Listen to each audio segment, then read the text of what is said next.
Bienvenue à tous pour cette réunion. Aujourd'hui, on veut célébrer Dieu, on veut le proclamer. J'espère que tu te sens bien ce matin. Est-ce que tu veux le louer avec moi ce matin? Je t'entends d'ici dire que tu veux louer. Alors ce matin, on veut louer Dieu. On veut prendre ce chant qui dit que Dieu a une armée.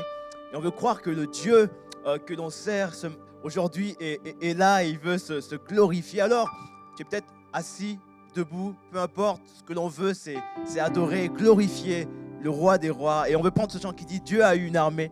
Et là où tu es, tu peux te lever si tu le souhaites. Et on va glorifier Dieu ensemble. Et tu peux peut-être commencer à taper des mains ce matin au rythme de la musique. Et taper des mains. Avec moi, je te vois taper des mains de là-bas. Et c'est bien. Tape des mains pour glorifier Dieu ce matin. Oh, Dieu a une armée qui se lève pour lui. Oh, Dieu a une armée qui se lève pour le Seigneur. Peuple de Dieu, peuple pour l'adorer. Peuple de Dieu, car Dieu veut parler. C'est l'Esprit de Dieu, chante. C'est l'Esprit de Dieu qui l'amène, qui mène. C'est l'Esprit de Dieu, c'est l'Esprit de Dieu qui l'entraîne au combat, l'entraîne au combat. Peuple de Dieu, lève tes mains pour l'adorer. Peuple de Dieu, ouvre là où tu es, ouvre ta bouche et glorifie le roi des rois. Et chante avec moi que Dieu a une armée qui se lève. Dieu a une armée qui se lève pour lui obéir. Dieu a une armée, Dieu a une armée qui se lève. Glorifier son nom. Alors peuple de Dieu, oh oui, peuple de Dieu, alléluia, pour l'adorer. Peuple de Dieu, ouvre ta bouche. Je veux, peuple de Dieu, lève tes mains pour l'adorer. Peuple de Dieu, ouvre ta bouche. Je veux. Et c'est l'Esprit de Dieu qui, c'est l'Esprit de Dieu qui l'amène. Alléluia. C'est l'Esprit de Dieu qui l'entraîne.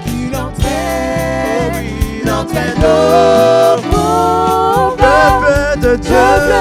Lève tes mains pour l'adorer. Peuple de Dieu, ouvre ta bouche. Je veux, peuple de Dieu, là où tu es, glorifie-le. Et lève tes mains pour l'adorer. Peuple de Dieu, ouvre ta bouche. Je veux parler. Jésus a sauvé mon âme. Est-ce que tu le crois aujourd'hui? Que son nom est puissant pour changer toutes choses cette journée. Il peut encore se glorifier dans ta vie et on veut croire qu'il a sauvé mon âme. Chante avec nous. Que Jésus a sauvé mon âme. Son sang m'a purifié. Je le crois. Je le crois. Je le crois. Il a enlevé ma honte. Il a enlevé ma honte. Il a guéri mes peines. Guéri mes peines en son nom. Je le crois. Je le crois. Je le crois. Alors je veux le dire très fort aujourd'hui. Oh oui, je le dirai fort. Oh, mon Dieu est ressuscité, mon Rédempteur vit. Oh mon Rédempteur vit. Jésus a sauvé mon âme. Dis, Jésus a sauvé mon âme. Oh, son sang m'a purifié, je le crois. je le crois. Je le crois. Oh, il a enlevé ma honte. Il a enlevé ma Proclame-le de honte, ton cœur ce matin. guéri mes peines en son nom. Je le crois. Je le crois. Je le crois. Alors je le dirai fort aujourd'hui. Oh, Je le dirai fort. Oh, Mon Dieu est ressuscité, mon rédempteur mon vit. rédempteur vit. Mon rédempteur Mon vit. rédempteur. Mon rédempteur vit. Mon Mon rédempteur vit. rédempteur Mon vit. rédempteur. Mon rédempteur vit. Mon rédempteur Mon vit. rédempteur vit. Mon rédempteur vit. Mon rédempteur vit. Alléluia. Tu peux l'acclamer là où tu es, assis ou debout. Glorifie le roi des rois, celui qui vit à jamais, qui est le même hier, aujourd'hui et à jamais. Ce Dieu est puissant pour changer toutes circonstances. Alléluia. Merci Seigneur car tu es puissant, car tu es le Dieu qui ne change pas. Tu es le roi des rois. Dieu est puissant, il est juste et grand. Il peut tout accomplir. On le croit aujourd'hui.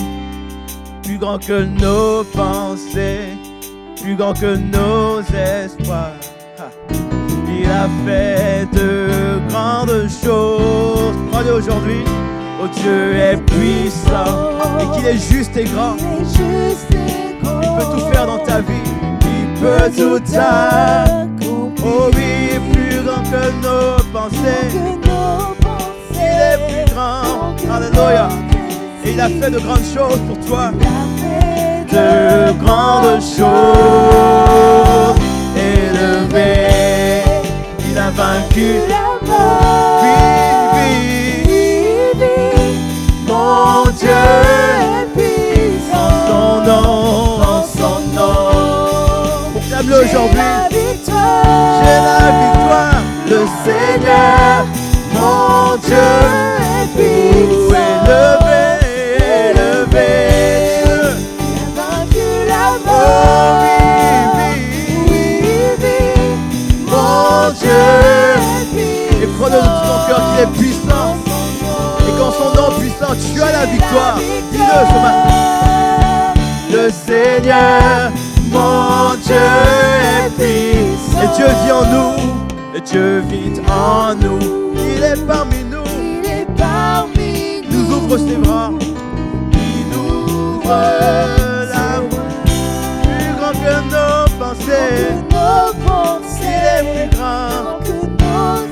Il a fait de grandes choses. Il a fait de grandes choses. Élevé, élevé. Et crois-le aujourd'hui. Il a vaincu toutes choses dans ta vie et qu'il règne.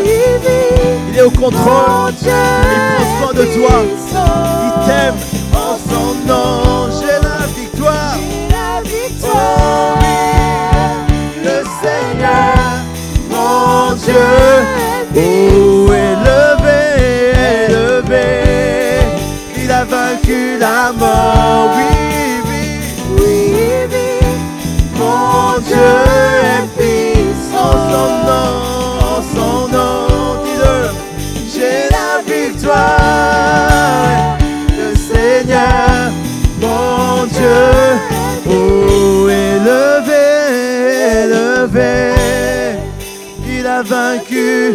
Oh, je ne sais pas où tu es aujourd'hui, mais tu peux croire que, j'aimerais t'encourager à croire que le Dieu que tu sers est puissant.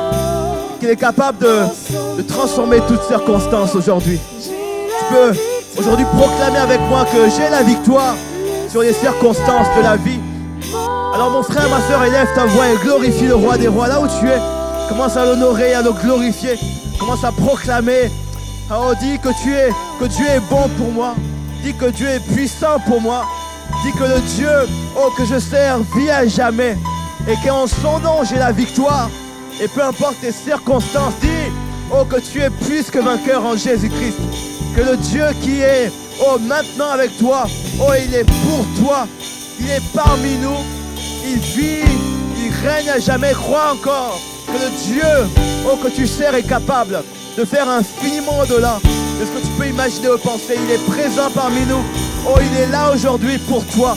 Oh, tu peux te rapprocher, t'approcher de Dieu et commencer à proclamer, Seigneur, j'ai besoin de toi. Seigneur mon Dieu, merci, car tu m'aimes, Jésus. Car Seigneur mon Dieu, ce que tu as promis de faire, tu vas le faire, car tu es capable, Seigneur. Merci car tu es mort à la croix pour moi, Seigneur mon Dieu. Car tu m'aimes tellement, Seigneur Jésus. Et tu me donnes la vie éternelle.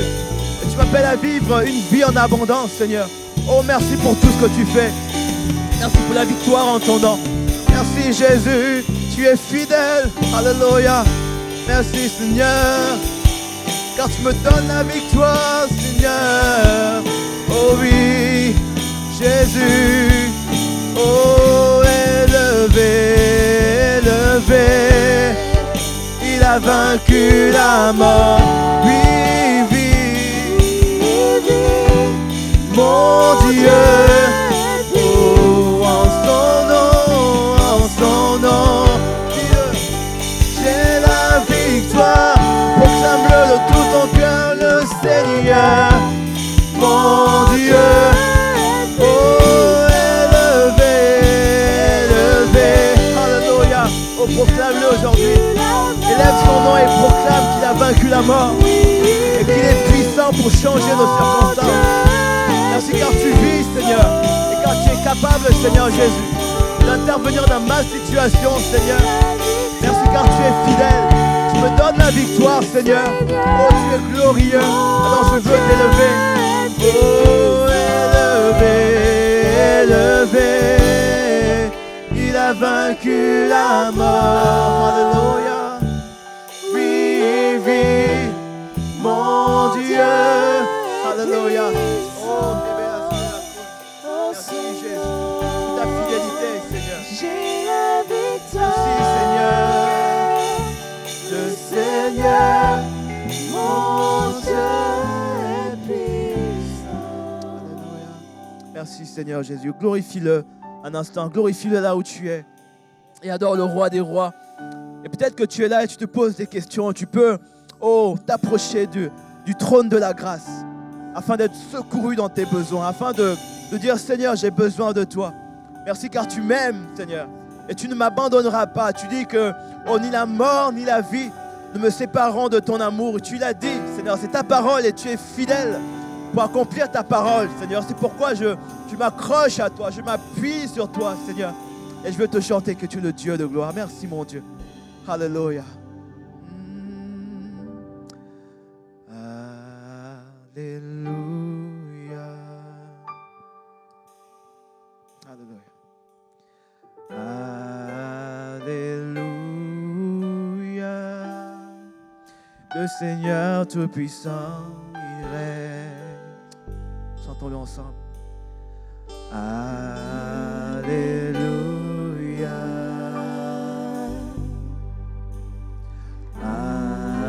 Alléluia. Le Seigneur Tout-Puissant.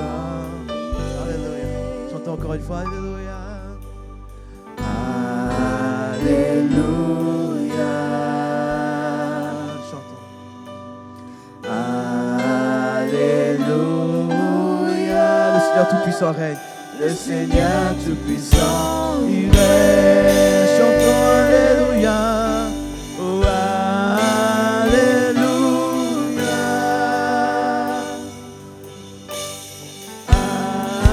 Alléluia. Tu règnes. Oh, Alléluia, encore une fois. Oh, Alléluia. Chantons-le. Oh, Alléluia. Le Seigneur Tout-Puissant, il règne. Le Seigneur Tout-Puissant, il règne. Alléluia. Alléluia. Alléluia.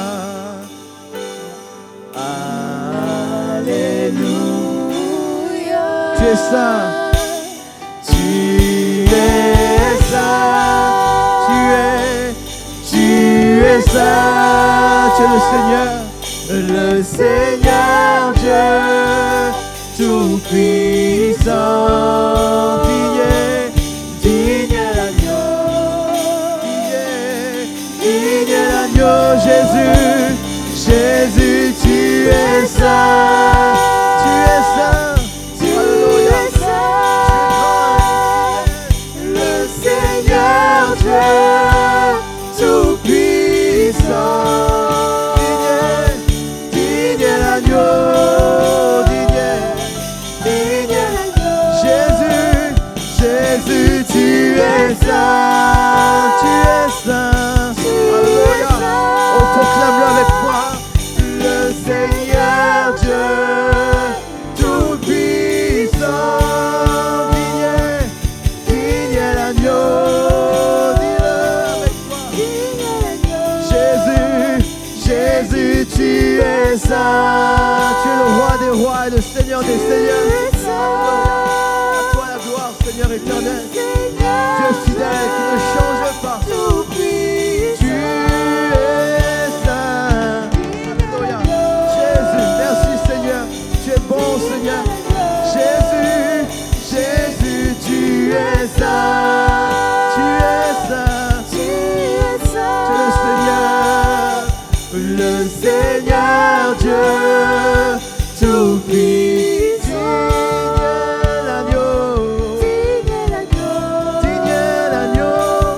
Digne l'agneau. Jésus, tu es saint. Tu es saint. Le Seigneur Dieu Tout-Puissant. Alléluia. Digne l'agneau.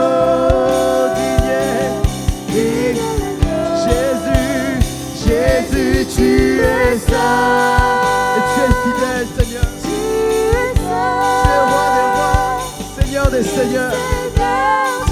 Celui qui est, qui était, qui sera éternellement, le Dieu puissant. Alléluia. À toi la gloire. Digne l'agneau. Jésus, tu es saint. Alléluia. En levant nos mains vers lui aujourd'hui, disons-lui le Seigneur Dieu Tout-Puissant. Alléluia. Digne l'agneau. Digne l'agneau. Jésus, tu es saint. Oh, tu es saint. Oh, alléluia. Le Seigneur Dieu Tout-Puissant. Digne l'agneau. Digne l'agneau. Jésus, tu es saint. Oh, tu es saint. Le Seigneur Dieu Tout-Puissant. Digne l'agneau. Digne l'agneau. Jésus, tu es saint. Tu es saint. Le Seigneur Dieu Tout-Puissant. Alléluia. Digne l'agneau. Digne l'agneau. Jésus, tu es saint. Alléluia. Oh, tu es grand, Seigneur. Tu es saint. Le Seigneur Dieu Tout-Puissant.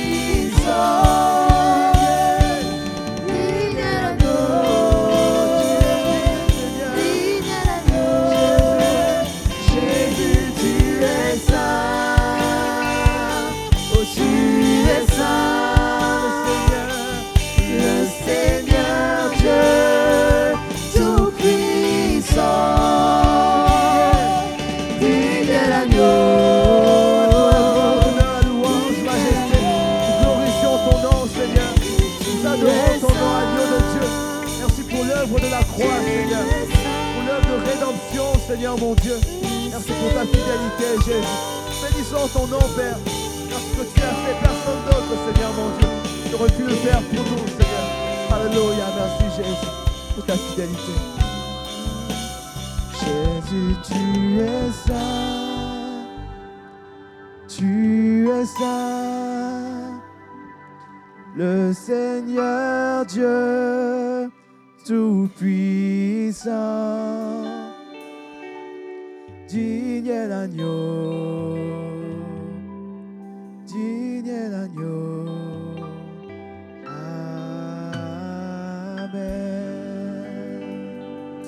Alléluia, merci Seigneur. Tu peux l'acclamer là où tu es et glorifier l'agneau de Dieu, glorifier le roi des rois, le Seigneur des seigneurs, celui qui est, qui vit et qui sera à jamais.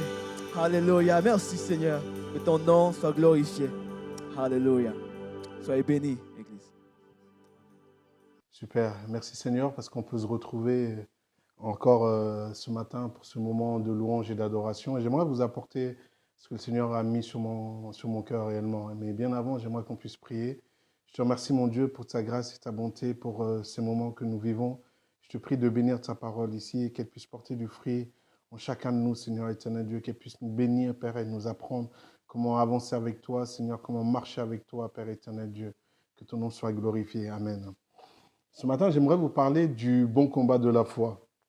Il y a le verset de 1 Timothée 1, verset 18 qui dit « Le commandement que je t'adresse, Timothée, mon enfant, c'est l'apôtre Paul qui parle à Timothée, selon les prophéties faites précédemment à ton sujet, c'est que d'après elles, tu combattes le bon combat. » Le bon combat. Et le verset suivant nous parle que c'est le combat de la foi. La foi signifie, en réalité, le mot grec est pistis, qui veut dire que c'est croire avec l'idée prédominante de confiance en Dieu et en Christ.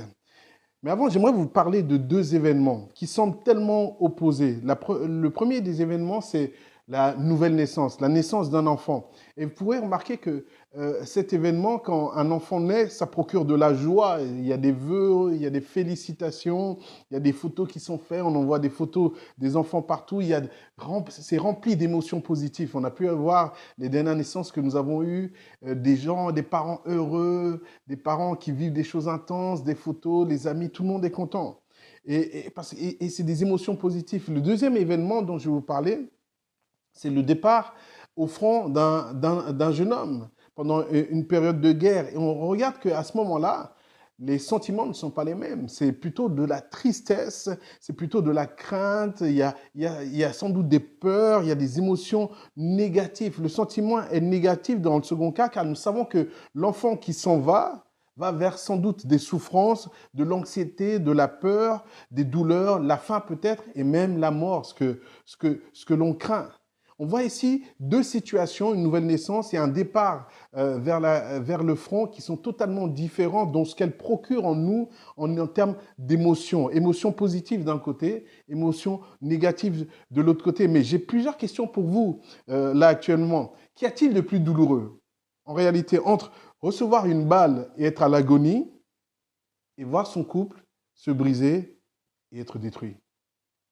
Qu'y a-t-il de plus douloureux que recevoir une balle et être à l'agonie et voir son enfant tomber dans la drogue, dans la maladie, peut-être même dans la folie, dans la débauche ou se suicider? Est-ce qu'on préfère plus prendre une balle et être à l'agonie ou vivre la trahison d'un frère, d'un ami fidèle? Est-ce qu'on préfère prendre une balle en un temps de guerre ou plutôt vivre un temps où on perd toute ressource, on vit des temps de faillite? Est-ce que on préfère prendre une balle, encore une fois, ou vivre une solitude interminable, vivre une stérilité peut-être, vivre une maladie, vivre des détresses émotionnelles? Est-ce qu'on préfère aller à la guerre ou vivre un abus, un viol, un manque d'amour, la perte d'un être cher, peut-être même des fausses accusations? Vous reconnaîtrez une chose, c'est que quand je vous pose la question, qu'est-ce que vous préférez? Entre aller à la guerre et prendre une balle, ou vivre sans être à la guerre, mais vivre ce que, en réalité, beaucoup d'êtres humains vivent. Vivre ce que rencontrent énormément de personnes. Et souvent, dans les cas où vous-même ou moi, j'ai pu vivre une de ces choses, à un moment, peut-être, tu t'es posé la question, il est préférable pour moi de mourir, non? Il est préférable pour moi que je mette fin. Et souvent, c'est même la raison d'un suicide. C'est parce que la personne comprend que sa situation, elle n'y tient plus, elle n'y arrive plus. Il y a l'incapacité d'accepter cette douleur si immense que la mort est préférable à la vie. Et à un moment, je m'imaginais, je me dis, mais si les parents de Job, alors que Job était né, il le prenait dans ses bras, et ils étaient contents d'avoir un fils. Si ses parents savaient tout ce que Job allait vivre quand il allait être adulte, qu'il allait perdre ses enfants, qu'il allait perdre tout ce qu'il avait, qu'il allait finir comme un sans-abri malade. Oh, je suis sûr que les parents, le prenant ce premier jour, auraient dit plutôt, mon fils, sois courageux. N'abandonne pas. Voici même ce que Job lui-même dit au sujet de sa naissance, qui pourrait être normalement un temps agréable. Mais la naissance fait que quand on vient au monde, on se prépare en réalité à affronter le monde. On se prépare à vivre tout ce que ce monde va dans lequel il va nous impacter, dans lequel il va nous toucher. Et quand Job a vécu toutes ces choses-là, a vécu des temps de détresse émotionnelle, des pertes, des faillites, toutes ces choses-là, Job va dire dans Job 3, verset 1, et puis au verset 9 à 13, il dit ceci. Job ouvrit la bouche et maudit le jour de sa naissance. Il dit que les étoiles de son crépuscule s'obscurcissent. Il dit qu'elle attend en vain la lumière, qu'elle ne voit point les paupières de l'aurore, car elle n'a pas fermé le sein qui me conçut. Job, il en veut au jour de sa naissance. Il dit, ce jour n'aurait jamais dû arriver. Il dit, elle n'a pas fermé le sein à celui qui m'a conçu. Il dit, elle n'a pas ni dérobé la souffrance à mes regards. Il dit, pourquoi ne suis-je pas mort dans le ventre de ma mère? Ce sont des paroles difficiles, mais en réalité, ce sont des paroles de quelqu'un qui souffre, qui vit une réelle souffrance. Il dit, pourquoi n'ai-je pas expiré au sortir de ses entrailles?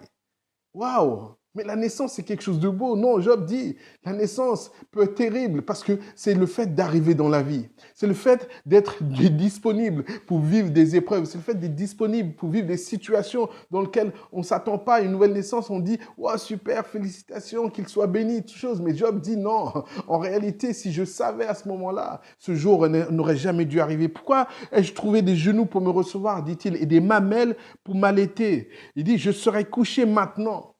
Il dit, si tout cela ne serait pas arrivé, voilà ce qu'il dit. Il dit, je serais couché maintenant, je serais tranquille, je dormirais et je me reposerais. Job estime que sa naissance l'a mis dans un monde où il allait être en difficulté. Il dit, reconnaît, la naissance m'a mis dans un monde, pas un monde beau où tout va bien, mais un monde où j'allais rencontrer des difficultés. Et ça me fait penser à quelqu'un qui est en train de souffrir quelque chose et qui l'atteint fortement. Il dit, mais comment ça m'arrive? Pourquoi c'est si intense? J'ai envie d'être heureux. Parce que la réalité, c'est que nous avons envie d'être heureux. Nous avons envie de vivre de bonnes choses. Nous avons envie de sourire. Nous avons envie d'être en paix. Nous avons envie d'être tranquilles. Mais les choses ne se passent pas comme nous avons prévu bien souvent. Les choses d'un parent ne se passent pas comme il a prévu pour ses enfants. Je pense à Charlie et Vivi qui vont avoir leur bébé ici et qui vont être heureux. Mais j'imagine à un moment parler à ce fils et dire « Hey gars, il faut que tu sois courageux parce que ça ne va pas être simple. » Pourquoi? Parce qu'eux-mêmes ont expérimenté en tant que parents que non, ça ne va pas être simple. Eux-mêmes ont expérimenté dans la vie de jeunesse qu'ils ont eu des difficultés, des choses où ils disent « Non, ça ne va pas être simple. » Et peut-être tu souffres également dans ce temps difficile. Jérémie disait la même chose. Jérémie dit ceci dans Jérémie 20, versets 14 à 18. Il dit, maudit soit le jour où je suis né. Waouh! Maudit soit le jour où je suis né, que le jour que ma mère m'a enfanté ne soit pas béni, dit-il. Il dit, maudit soit même l'homme qui porta cette nouvelle à mon père. Il t'est né un enfant mâle. Il dit, Jérémie maudit même cet homme. Il dit, et qui le combla de joie. Il dit que cet homme soit comme les villes que l'Éternel a détruites sans miséricorde. Waouh! Il dit qu'il entend des gémissements le matin et des cris de guerre à midi, que ne m'a-t-on pas fait mourir, dit-il, dans le sein de ma mère? Que ne m'a-t-il pas servi de tombeau? Que n'est-il pas resté éternellement enceinte? N'est-elle pas restée éternellement enceinte? Il dit, pourquoi suis-je sorti du sein maternel pour voir la souffrance et la douleur? Voilà ce que Jérémie dit, mais pourquoi je suis né pour voir la souffrance et la douleur et pour consumer mes jours dans la honte? Jérémie vit des choses intenses, il vit des choses douloureuses. Il y a une douleur immense, il y a une peine profonde, il y a un désarroi des plus grands. Il y a sa situation qui le dépasse en réalité. Il est dans le désespoir de sa situation. Jérémie, quand il naît, c'est comme si on lui avait dit hey, « Jérémie, maintenant tu vas au front. Jérémie, maintenant, tu vas aller en guerre. Maintenant, des ennemis vont s'opposer à toi. Jérémie, plus loin dans Lamentation de Jérémie, il continue à parler alors qu'il vit encore des choses difficiles. Il dit au sujet de Dieu, il parle à Dieu maintenant, il dit, il m'a rassasié d'amertume. Il m'a rassasié. Le mot est intense. Rassasié, c'est quand on est plein, on a même trop mangé. Jérémie dit, il m'a rassasié d'amertume. Il m'a enivré d'absinthe. Il a brisé mes dents avec des cailloux. Il m'a couvert de cendres. Tu m'as enlevé la paix, dit-il au Seigneur. Et dit Dieu, dans cette vie, dans ce chemin où tu m'as mis, tu m'as enlevé la paix. Il dit, je ne connais plus le bonheur. Il dit, et j'ai dit, ma force est perdue, je n'ai plus d'espérance en l'Éternel. Quand je pense à ma détresse et à ma misère, à l'absinthe et au poison, quand mon âme s'en souvient, elle est abattue au-dedans de moi. Voilà ce que Jérémie dit. Jérémie semble même déclarer que Dieu est coupable. Jérémie semble dire, mais Seigneur, c'est toi qui m'as mis là. C'est toi qui m'as mis sur ce chemin. C'est toi qui m'as fait passer par ce chemin. Je ne voulais pas y passer, mais c'est toi qui m'as convaincu d'y passer. C'est toi qui m'as convaincu de te donner ma vie. C'est toi qui m'as convaincu de te faire confiance. C'est toi qui m'as convaincu de marcher comme ça. C'est toi qui m'as convaincu d'aller dans ce projet, dit-il. Il dit, il en va d'eux parce que Dieu non plus ne le secourt pas. Non pas simplement tu m'as mis sur le chemin, mais tu ne m'aides pas. Dieu, je ne vois pas de secours arriver. Je ne vois pas la délivrance qui s'approche. Je vois que difficulté jour après jour, jour après jour. Alors que tu connais ma situation. Jérémie parle à Dieu. Il dit, tu connais ma situation. Et tu es capable de me délivrer. Tu es capable en un instant. Je ne sais pas si ça vous est déjà arrivé à vous de vous dire cette chose, mais en réalité, Dieu est capable de changer ma situation comme ça. Dieu est capable de tout transformer. Dieu est capable de m'enlever ma douleur. Dieu est capable de répondre à ma détresse comme ça. Et je lis les Écritures qui me disent qu'il est capable de faire, qu'il veut le faire. Et je reconnais qu'il m'a mis sur ce chemin où je rencontre ces difficultés, mais je ne vois rien. Seigneur, où es-tu? Seigneur, où es-tu? Où es-tu? Est-ce que tu es avec moi? Et Jérémie dit, Seigneur, j'ai l'impression que tu n'es pas avec moi. J'ai l'impression que tu ne me secours pas. J'ai l'impression que ma situation ne t'intéresse pas. Alors que je préparais ce message, que j'étais en train de lire Jérémie, j'étais sur là et j'étais en train d'étudier ce passage de ce que Jérémie vivait. Il était tard le soir. Alors, un jeune m'a appelé au téléphone. Je lui dis, ah, ça va, j'ai décroché. Et je lui dis, ça va et tout. Il me dit, non, ça va pas. Il dit, ma vie est tellement difficile. Il dit, je rencontre tellement d'épreuves et de difficultés. Je rencontre tellement d'opposition. J'arrive même plus à être heureux. Il dit, tellement je suis pas bien, j'ai demandé à me faire suivre par un psychologue. Tellement je me dis, mais c'est trop, il y a trop. Et je lui dis, mais qu'est-ce que tu ressens? Il me dit, non, c'est trop. Mes difficultés sont trop. Mes détresses, il y en a trop. Tout ce que je vis, c'est trop pour moi ici. Et il vivait ces choses-là. Et alors que je lui faisais lire l'Écriture dans Lamentation 3, versets 15 à 20, alors qu'on lisait les Écritures ensemble, il disait, mais c'est ça que je vis. Je reconnais que c'est ça que je suis en train de vivre. J'en veux à Dieu parce qu'il semble ne pas répondre à mon appel. J'en veux à Dieu parce que j'ai donné ma vie, mais il me semble que je vive des temps de détresse. Il était dans une situation difficile, les larmes aux yeux. Quand nous vivons ces temps, nous sommes comme Jérémie, nous sommes débordés par la situation. Nous pensons ne pas pouvoir nous en sortir. Et bien souvent, nous oublions les promesses de Dieu en réalité. Bien souvent, nous oublions les promesses de Dieu. Parce que avant que Jérémie naisse, Jérémie maudit le jour où il est né. Mais avant que Jérémie naisse, la Bible nous parle d'une chose. La Bible dit que bien avant qu'il soit formé dans le ventre de sa mère, c'est l'Éternel qui parle. On peut s'imaginer Dieu qui est en train de former Jérémie dans le ciel. Il est en train de le former. Voici ce qu'il dit. Avant que je t'eusse formé dans le ventre de ta mère, je te connaissais. Et avant que tu fusses sorti de son sein, je t'avais consacré et je t'avais établi prophète des nations. On peut s'imaginer Dieu en train de préparer Jérémie ici, en train de le façonner. Il a dit en train de lui donner les dons, en train de lui donner les capacités pour en réalité pouvoir rentrer dans le ventre de sa mère et naître et affronter ce monde. Et Dieu, quand il le prépare, il lui dit, Jérémie a besoin de ça. Et il le consacre, il lui met un don particulier, il le pourvoit de force ici. Mais Jérémie a oublié tout ça quand il est en train d'affronter la difficulté. Il a oublié qu'il était armé pour, qu'il avait été préparé par Dieu, conçu par Dieu, fabriqué par Dieu pour résister dans ces temps ici. Laisse-moi te dire une chose. Ce verset nous démontre une chose. Dieu est responsable. Il y a la responsabilité de Dieu. C'est lui qui est à l'origine du projet. Jérémie n'a pas décidé, « Hey, Seigneur, fais-moi naître. » Seigneur, emmène-moi à cette époque. Laisse-moi te dire, non, tu n'as pas décidé, Jérémie n'a pas décidé, je n'ai pas décidé d'être là. Celui qui a décidé de ce projet, c'est Dieu lui-même. Dieu est le responsable de ce projet. Je me souviens d'un jeune qui m'avait parlé un jour, alors qu'il luttait avec la pornographie, il n'y arrivait pas, et on priait, on passait du temps ensemble, il n'y arrivait pas. Puis à un moment, il est venu et m'a dit, c'est bon, c'est réglé. J'ai commencé à, il me dit, ça y est, c'est bon, c'est réglé. Je dis, mais qu'est-ce qui s'est passé? Il me dit, frère José, j'en ai eu assez. Je dis à Dieu, comment ça, je lutte avec ça, je lutte avec ce péché-là, je lutte avec, c'est toi qui m'as mis dans ce monde, c'est toi qui m'as fait naître ici, c'est toi qui as travaillé mon cœur pour que je te donne ma vie et tout. Ça ne doit pas être mon problème, c'est ton problème, règle-le. Et c'est parti comme ça. Parce que nous devons comprendre une chose ici, il y a la responsabilité de Dieu à notre égard.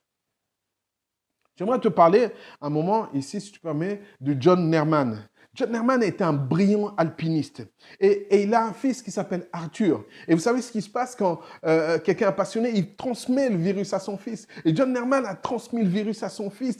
Il a fait plein d'expéditions avec lui et ce jeune homme a grandi, il aimait ça. Il a appris, il était passionné. Et à un moment, il pouvait se débrouiller tout seul, il allait en expédition tout seul. Ce qui s'est passé, c'est que lors d'une de ces expéditions, Arthur a disparu. Alors l'alerte a été donnée et les secours ont commencé à le chercher dans la montagne partout. Ils le cherchaient pendant 3 jours. Et ça devient compliqué quand au bout de 3 jours, vous ne trouvez pas quelqu'un. Et ils continuaient à le chercher. Au bout de 3 jours, ils ont dit, stop, on va le déclarer perdu. On va le déclarer introuvable. On va déclarer qu'il est mort parce que là, c'est stop. Et son père, John, qui participait aux recherches, dit non, j'abandonne pas. J'abandonne pas. Et alors qu'on ne pouvait plus l'aider, personne ne pouvait l'aider. Les pompiers avaient arrêté, les forces de l'ordre, tout avait arrêté. John a continué. Et pendant 2 jours encore, il a traversé la montagne. Pendant 2 jours, il a fouillé partout. Et John a réussi à trouver son fils Arthur.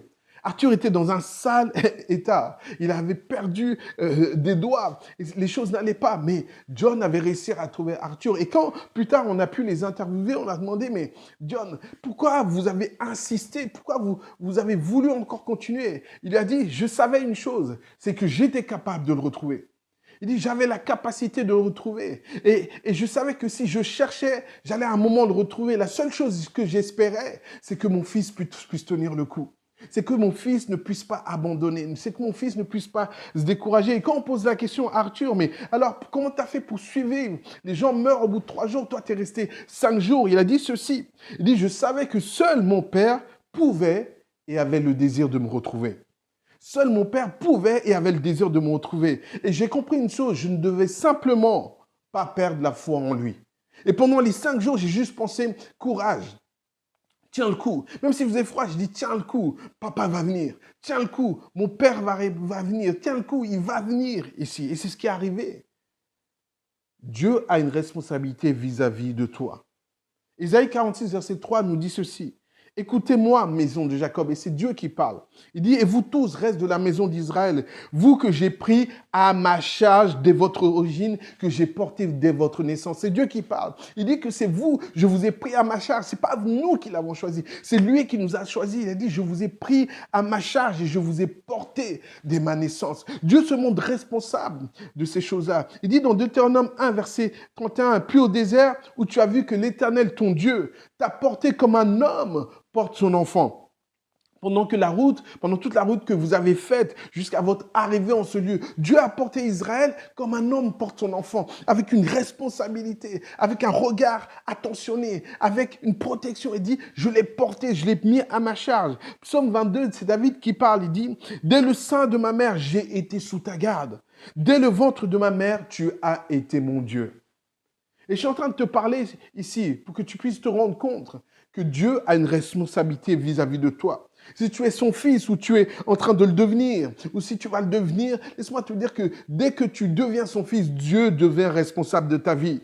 Et Dieu n'est pas un homme pour changer. Dieu n'est pas un homme pour prendre des engagements et pour se désister. Il n'est pas un homme comme nous pouvons voir le connaître, des pères qui font naître des enfants et qui ne s'en occupent plus. Des mères qui font naître des enfants et qui ne s'en occupent plus, qui vont loin. Mais Dieu est un père qui est fidèle. Alléluia. La Bible nous dit que quand Dieu a fait une alliance avec Abraham, la coutume était de couper un animal en deux et de passer à l'intérieur. Et on disait que si celui qui ne respecte pas son engagement, qu'il lui soit fait comme cet animal.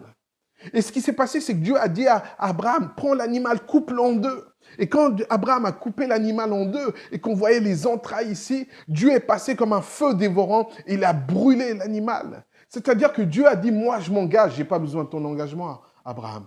J'ai juste besoin que tu sois d'accord, mais je n'ai pas besoin de toi. Que tu abandonnes pas. Moi, je rentre toute seule et je scelle une alliance ici. Et laisse-moi te dire que dès que tu as accepté Dieu a scellé une alliance avec toi. Et il s'est engagé avec toi. Il dit, je vous ai pris à ma charge dès votre origine et je vous ai porté dès votre naissance. Je ne sais pas si quelqu'un est né de nouveau, mais dès que tu es né de nouveau, Dieu prend soin de toi. Mais même, je te dirais, même avant que tu naisses de nouveau, il prépare le chemin pour que tu puisses le recevoir, tu puisses l'accepter. Et ça, c'est la responsabilité de Dieu. Mais en même temps, nous avons notre responsabilité. 1 Timothée 1, verset 18, c'est l'apôtre Paul qui parle à Timothée. Il dit, le commandement que je t'adresse. Et Timothée, je te donne un commandement ici. Il dit, l'apôtre Paul n'a pas le temps de discuter. Il est en train de dire à Timothée, je vais te donner l'essentiel, un commandement ici. Quelque chose qui ne doit pas se louper. Il dit, le commandement que je t'adresse, Timothée, mon enfant, selon les prophéties faites précédemment à ton sujet, c'est que d'après elles, tu combattes le bon combat de la foi. Combattre, c'est être en expédition. Et nous devons bien reconnaître que la vie est une vraie expédition, n'est-ce pas? Bon combat, c'est quelque chose, le mot utilisé, c'est kalos, qui signifie éminent choix, précieux, utile. L'apôtre Paul est en train de dire, hé, Timothée, la seule responsabilité ici, la plus grande, la plus estimable, la plus précieuse, la plus éminente ici, c'est que tu combattes le bon combat de la foi. C'est pas que tu as te disperser à droite, à gauche, mais c'est que tu combattes le bon combat de la foi. C'est cela, le bon combat de la foi, en réalité, c'est garder la foi, malgré tout, et contre tout. C'est ça le bon combat de la foi, c'est garder la foi. Et ça, c'est notre responsabilité. L'apôtre Paul enseigne à Timothée, la chose qu'il ne doit pas louper dans sa vie, c'est garder la foi. C'est la lutte que tu dois gagner à tout prix, mon frère, ma soeur. C'est la lutte que je dois gagner à tout prix. Garder la foi, espérer contre toute espérance. Peu importe ce que tu me diras, je te dirai, la lutte que tu as à gagner à tout prix, mon frère, ma soeur, c'est garder la foi. Le plus que tu as à perdre, c'est la foi en réalité. Quand les disciples, Jésus voyait ses disciples, Pierre, il disait, hey, l'ennemi veut vous cribler comme du froment. Et moi, ce que j'ai fait, j'ai prié pour que vous gardiez la foi. Jésus va dire, le plus important, c'est que tu puisses garder la foi. C'est que tu puisses persister, c'est que tu puisses continuer. La raison pour laquelle l'adversaire veut te combattre, c'est simplement pour que tu perdes la foi. Parce que dès que tu as perdu la foi, ça, c'est ta responsabilité, c'est fini. On me racontait l'histoire d'une mère qui priait pour son enfant adolescent. Ça faisait 7 ans qu'elle priait pour lui, pour qu'il revienne au Seigneur. Et l'enfant allait dans la débauche, vivait tout et n'importe quoi. Et cette mère souffrait. Et au bout de 7 ans, cette mère a dit, je vais arrêter de prier. Je vais arrêter, c'est fini pour mon enfant. Et alors qu'elle s'endort, le Seigneur lui montre un songe où elle voit l'ennemi qui est là en réunion et qui dit, faut attaquer faut attaquer l'enfant de cette sœur. Et là, on dit non, c'est impossible. Ça fait 7 ans qu'elle prie. Elle dit non, attaquez-la. Parce que maintenant, elle a arrêté de prier. Et alors que cette mère s'est réveillée, s'est rendue compte, non, je ne dois pas arrêter de prier, je dois garder la foi et continuer. Parce que la foi, déplace les montagnes, nous dit la parole. La foi change les situations. La foi, c'est notre responsabilité. Et je veux t'encourager ici, comme l'apôtre Paul encourage Timothée, et combat le bon combat de la foi. Je ne sais pas ce que tu vis, sans doute des choses difficiles, des choses qui terrassent, mais je veux te dire, combat le bon combat de la foi. Et l'apôtre Paul lui-même, à la fin de son ministère, il dit, dans 1 Timothée 6, verset 12, il dit, j'ai combattu le bon combat de la foi. C'est l'apôtre Paul qui parle. J'ai combattu le bon combat de la foi. J'ai saisi la vie éternelle Il dit, j'ai combattu le bon combat, j'ai achevé la course, j'ai gardé la foi. Voilà ce que l'apôtre dit. J'ai combattu le bon combat, j'ai achevé la course, j'ai gardé la foi. Je prie que ce soit nos paroles, je prie que ce soit nos dernières paroles. Seigneur, j'ai combattu le bon combat, j'ai achevé la course, j'ai gardé la foi. Laisse-moi te dire, mon ami, mon frère, ta vie ne sera pas réussie parce que tu n'auras pas divorcé. Ta vie ne sera pas réussie parce que tes enfants ont eu un super boulot. Ta vie ne sera pas réussie parce que toutes tes entreprises ont fonctionné. Ta vie ne sera pas réussie parce que tu as réussi à payer ta maison et que tu n'as plus de crédit. Ta vie ne sera pas réussie parce que maintenant tu as la retraite, tu peux voyager, ainsi de cela. Non. Ce qui détermine si ta vie est réussie, c'est si tu peux dire, j'ai combattu le bon combat, j'ai achevé la course, j'ai gardé la foi. Alléluia. Des temps viennent en réalité.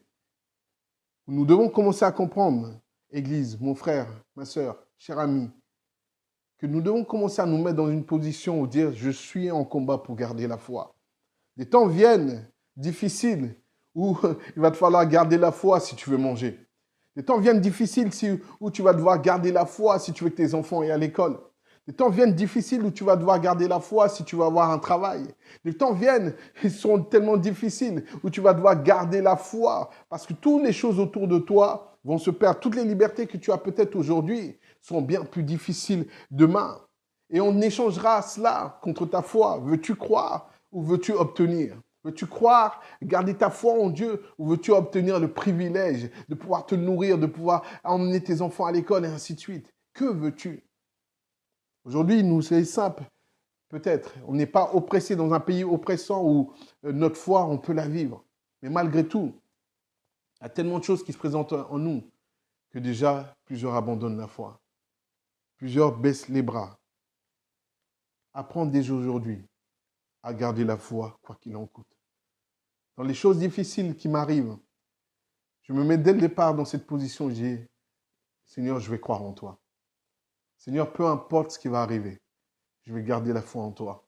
Peu importe si ça sera bon ou mauvais, Seigneur éternel Dieu, je veux garder la foi en toi. Et je prends cette décision ici parce que je sais ce que Dieu a fait. J'ai vu les promesses de Dieu. J'ai vu ce que Dieu a déjà accompli dans ma vie et il ne m'a jamais abandonné. Et Jérémie disait ceci dans la lamentation de Jérémie 3. Donc là où il se plaignait, à la fin il va dire ceci, voici ce que je veux repasser en mon cœur. Et je veux t'encourager à cela, à dire voici ce que je veux repasser en mon cœur. Voici ce qui me donnera de l'espérance. Et ça, c'est pour toi, mon frère, ma soeur. Voilà ce qui te donnera de l'espérance. Il dit les bontés de l'Éternel ne sont pas épuisées. Alléluia. Voilà ce que tu dois repasser en ton cœur. Non, les bontés de l'Éternel ne sont pas épuisées. Ses compassions ne sont pas à leur terme. Elles se renouvellent chaque matin.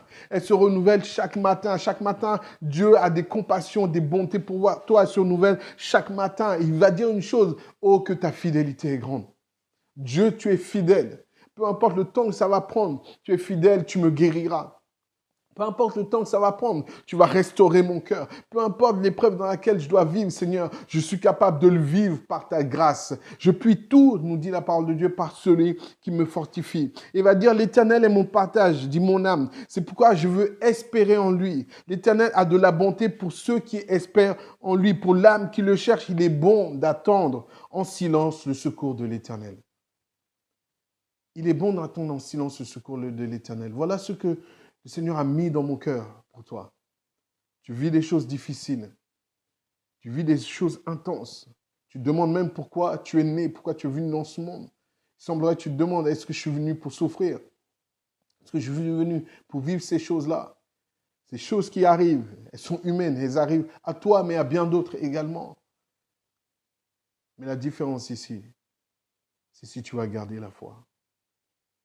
Et je veux t'encourager, mon frère, ma soeur, à gagner le bon combat, à combattre. Alors que tu as peut-être abandonné, alors que tu t'es dit, Dieu, ça n'en vaut pas la peine. Je veux t'encourager ce matin à te relever et à t'appuyer sur Dieu, à dire, il est capable.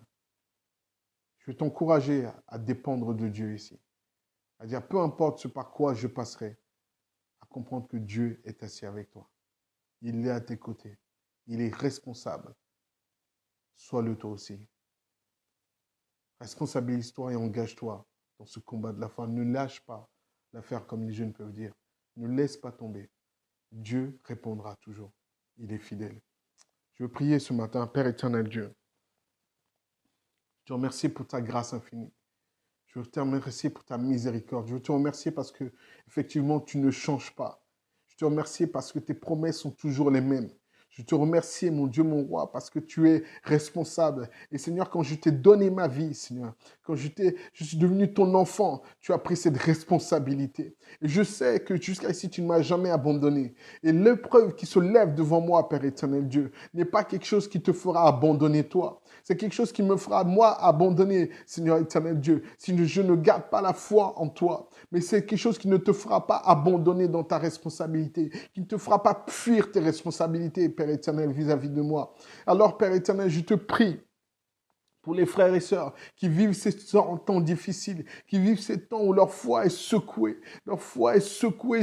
Père éternel Dieu, qui vivent ces temps où leur foi est mise à mal, Seigneur éternel. Je te prie qu'ils puissent prendre ces décisions, chacun, l'un après l'autre, chacun dans leur situation ici, abattu, peut-être à terre, les larmes aux yeux en train de pleurer, Seigneur, qu'ils puissent parler et dire, Seigneur, je te fais confiance et je continuerai à te faire confiance. Je vais espérer contre toute espérance. Il faut que quelqu'un prenne cette décision ce matin.